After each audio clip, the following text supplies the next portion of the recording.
As you already know, my name is Gabriela Grosseck. I'm associate professor at West University of Timișoara. First of all, my English isn't so good, so just please raise a hand if you don't understand something. Together with my colleague Carmen Holotescu, which is director of e-learning company TeenSoft, we prepare presentations about what skills do we as teachers must have in this new technological era.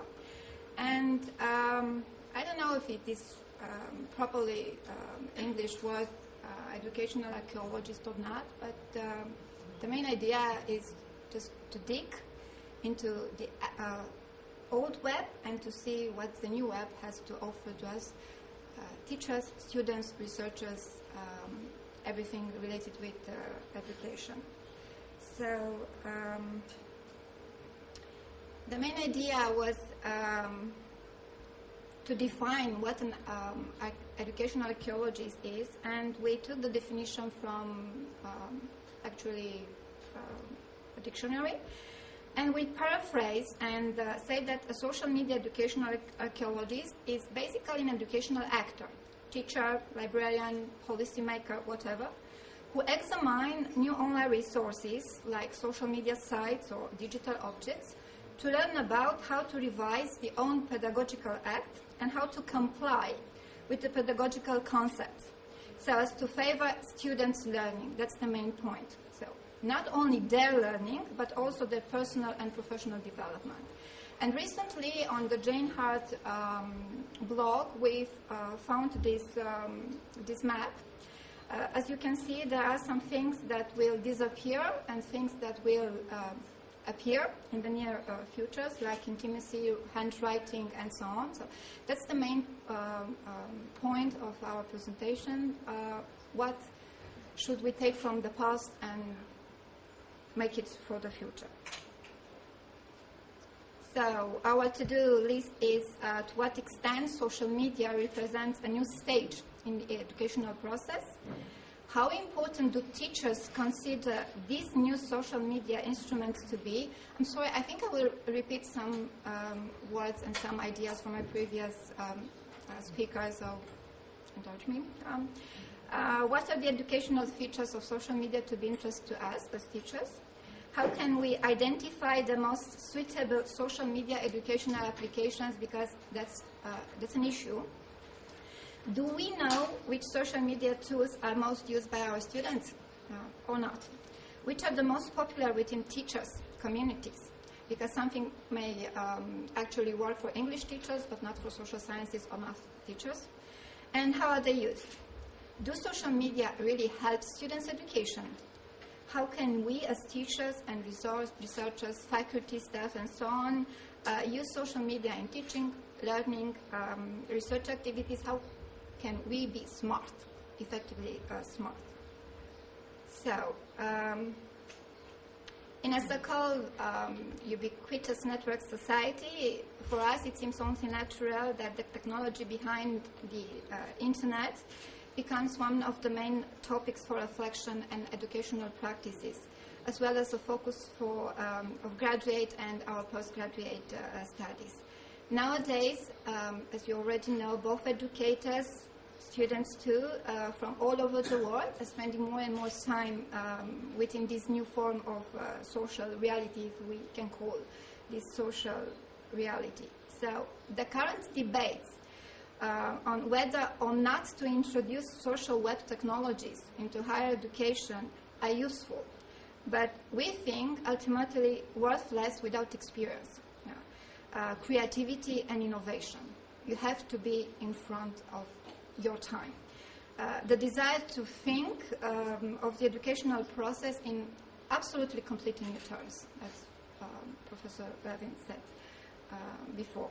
So we know that this new web is a source of intellectual optimism. It's a fact of life, but it's also an increased effect of learning. So this does not mean that the things we learned before so far need to be buried and forgotten. So we need to remember that we are at the beginning of a new era, and at the end of another one, we call this the social web with the literature. I'm very sorry I didn't put the sources of the photos, so if you recognize something, they are not mine. They are taken from the Flickr community.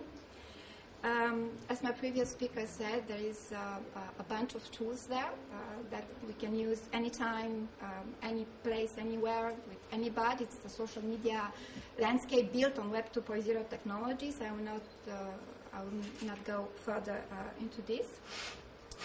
What we really think it counts that you have to bite this apple of technologies and to see what social media diet suits you. So if you want to be thinner or if you want to be fat, it's your choice. But this choice has to be for your students, especially for your students, because they actually can be empowered to see how their ideas can be shared easily with the world, and students around the globe can easily communicate with each other to build knowledge communities that are not dependent on time, collaboration, and space. This is a slide of Steve Wheeler. I'm sure you are familiar with Steve Wheeler, who emphasizes the personalizations of teaching and learning, because we have to be single persona in a mass community. So this is not enough. We have to have a critical perspective on how to use these tools in higher educations. Generally speaking, there are a bunch of educators like Drone, McLaughlin, Hargaden, and so on that say that we need a new kind of pedagogy. They call this pedagogy 2.0. This actually is the art of science and teaching with Web 2.0 and social media technology. So we have to answer these questions. What comes first, pedagogy or technology? Because I'm from social sciences, I will definitely say pedagogy. A computer engineer definitely say, no, it's technology. So it's actually a debate.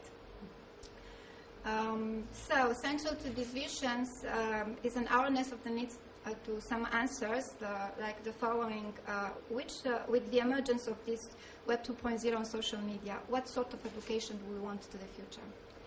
Does Web 2.0 and social media represent actually a major conceptual or paradigm shift that can be used to transform teaching and learning? What are existing examples of best practices? For us, it's very important just to pick up from the literature good examples and to implement them. And how can we learn from them? That's the most important part. So we need to interpret these new technologies from a pedagogical perspective. That's a statement. So that students can become digitally fluent and ready for the challenges of the knowledge society. So first of all, I think we as educators are firstly forced to follow not a demanding curriculum, not full of theoretical concepts, not one which claims intellectual flexibility, but academic programs which involve those competencies and skills which are useful to the future graduate in finding a job, because we have to live after all. So secondly, we must ask our students, just talk with them when they use these Web 2.0 technologies or social media to prove initiative and responsibility, curiosity, imaginations, ability to explore, to work cooperatively and constructively, to communicate and collaborate distinctly with each other, and to be open, identifying and solving problems, like my previous speaker said. But most importantly, we should ask them to carry a fruitful dialogue on both educational and social informal issues. I think only in this way we can make students face knowledge experiences. And they actually will use these tools with a major impact in their life. So then, as educator, we have the duty to uncover the mass of technologies and to make a selection suitable to our educational purposes. Because the more things we teach, or we could teach, the greater the need to make our students responsible in order to become effective and efficient. They have to be partners with us in teaching and learning, especially to create online content.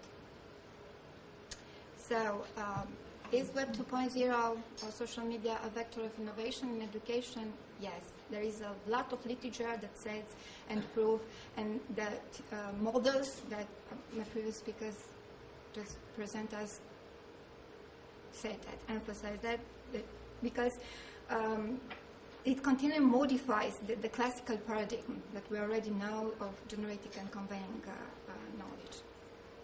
So we have to improve the quality of learning by forcing us to adapt other ways of changing and managing the curriculum.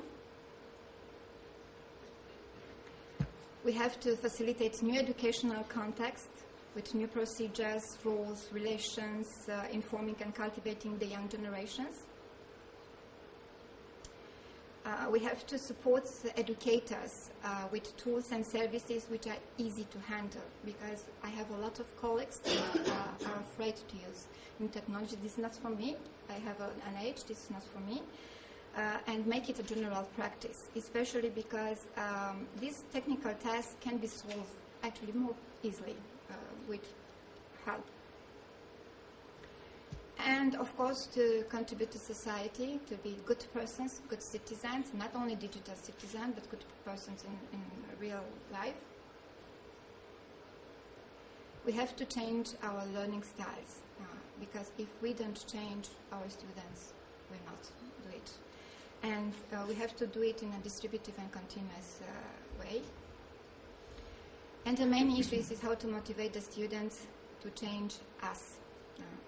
Because if we can find a way to motivate the students to learn continuously, I think we have actually a way to develop ourselves to get more knowledge.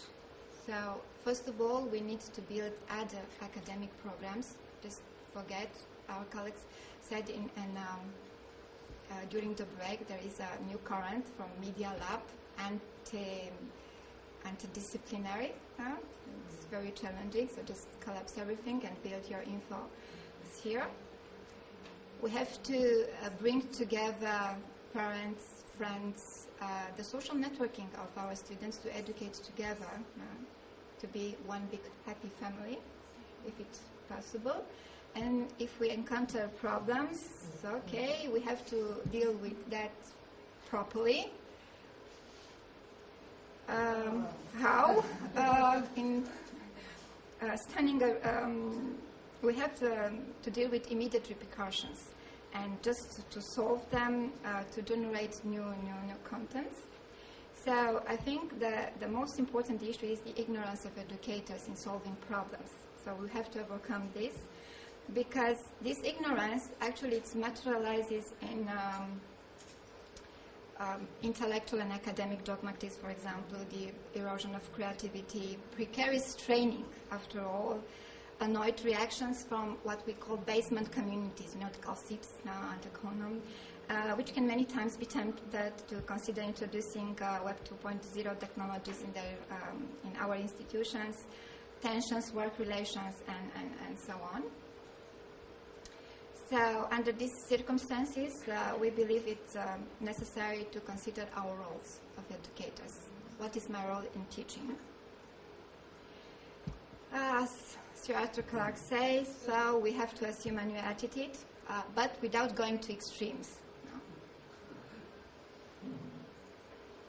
We have to set ourselves up as innovators in education by promoting new pedagogical objects. We have to develop courses under audio, video, phone, podcast, videocast. We have to use e-books, manuals, everything. It's the current BIOD, bring your own devices, actually. We have to put passions. We have to bring arguments in favor of taking a correct stand when we are facing with these abilities. We have to plead in favor of renewing our psychopedagogical tools. We have to create this own style. And we have to enjoy the pleasure offered by the act of knowledge. So we have to be good project managers, because every learning journey is a project management. To assume a responsibility for our own formation, well, to effectively communicate and articulate our concepts and ideas, to be technological able to do it, proficient in modern technology. Okay, just collaborate with teachers not only from your institution, from your department, but from all over the world, and Twitter is a very good examples of this collaboration tool.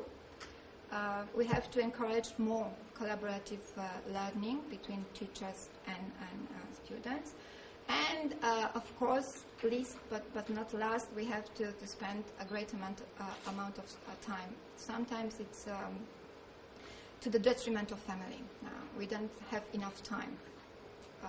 If you're a mother, there will be sometimes a wish for trying to relax. So, to summarize so far, there are some topics that we divide on 3 axes: the changing role of students enrolling and learning, the changing role of teachers teaching and researching, and the changing role of assessment, evaluation and quality assurance of teaching, learning and researching in higher education. That means we have to change the university. We have to change our institutions.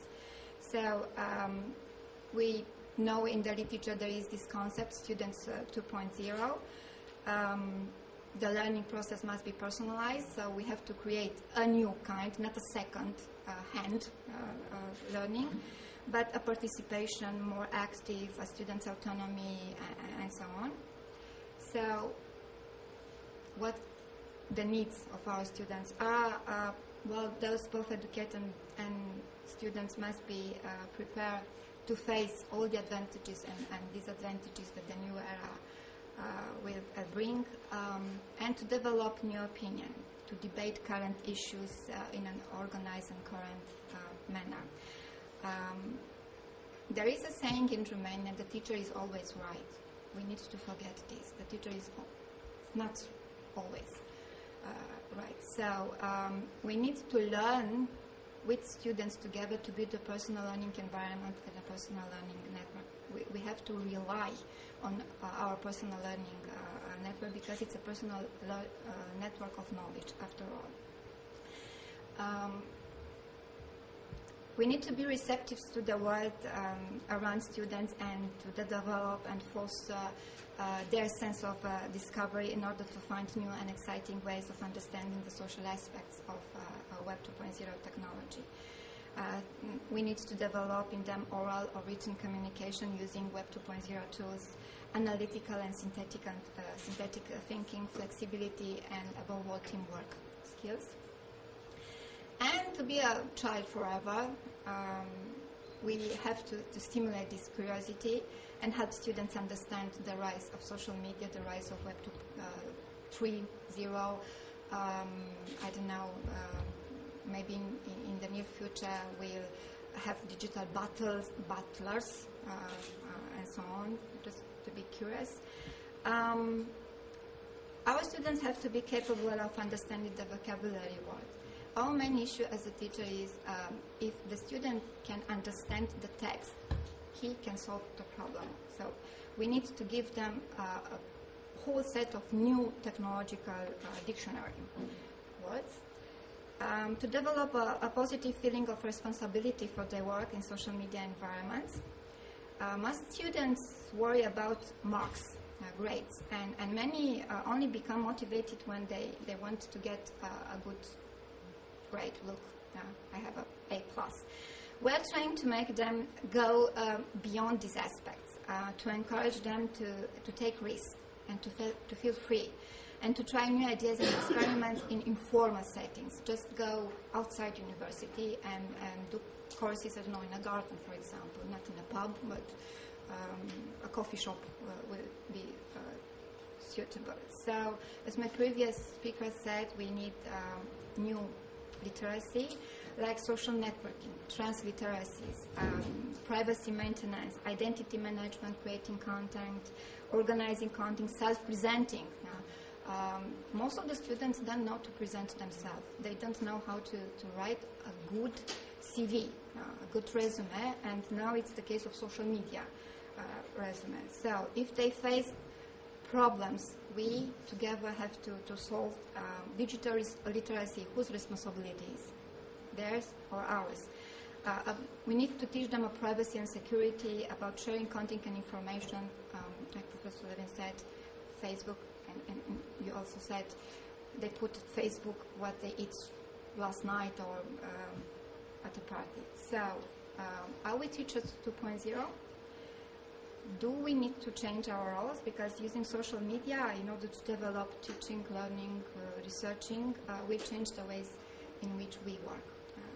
And our professional development also counts. So everyone has a personal toolbox. So if I'm using social bookmarking Delicious and someone else uses Digo for social annotation, it's fine. If it suits me and my students know the concepts beyond the tool, it's really okay.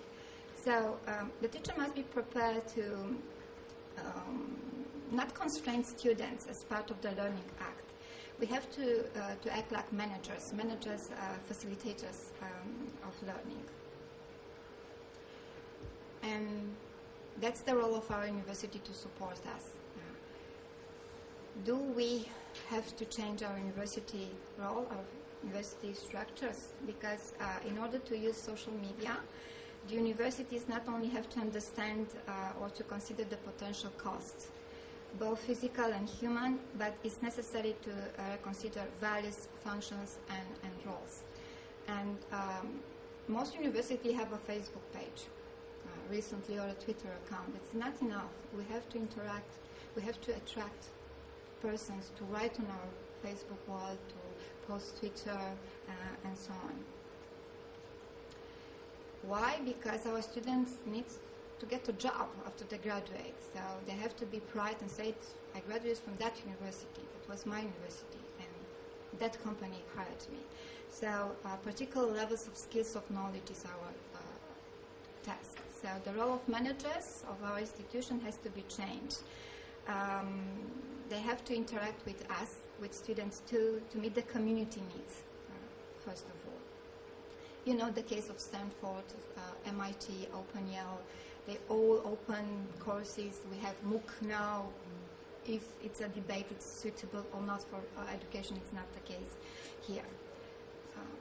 So we need to be educational archaeologists. So first of all, we need to be experienced designer. What is the best way to get the students engaged and reach their goals? We need to be project manager, professors working with our students to make sure all the tasks are completed. Not 75%, but full percent. So we need to be angel investor, that's business terms, so identify resources, the students need to get things done. We need to design a map of road to success. Curator, there are a lot of tools that curate the web, but how does the student select which data is valuable, which information is good? Where is the good information actually? We need to be a resource allocator to make sure students have the resources they need to do what they need to do. And a life coach. Yes, you can, it's the slogan of the Obama campaign, but we need to get students to be active in their learning. And after that, we need to validate, we need to assess how do students learn to communicate and add value to the conversation, to their learning. It's very beautiful, but where to begin? We need to experiment everything. We need to open our doors, our institutional doors, to have other colleagues to teach us or to teach them. We need to be driven by our students. of course, we need to facilitate collaboration both horizontally and vertically. And if they fail, we also fail, but we need to reward this failure. Why? That's why, because we don't know a graduate speech like this. So what means the assessment in the digital futures? There are some things that we have to look. First of all, it's what are we evaluating? What does evaluation systems look, and how we do it. So there are some things to think about. This is an IKEA car. I think you all know it. The reason those technology actually works is because teachers can foster collaborative work not only among their own students, but with colleagues, students, and community members from around the world. So it is quite clear that universities need to act to ensure what it makes best. So our role is actually to train ourselves, to train them. So we have to see actually the same thing from different perspectives, the old one and the new one. That's why we think we'll become like an archaeologist and to stand with respect in front of our students. Thank you very much.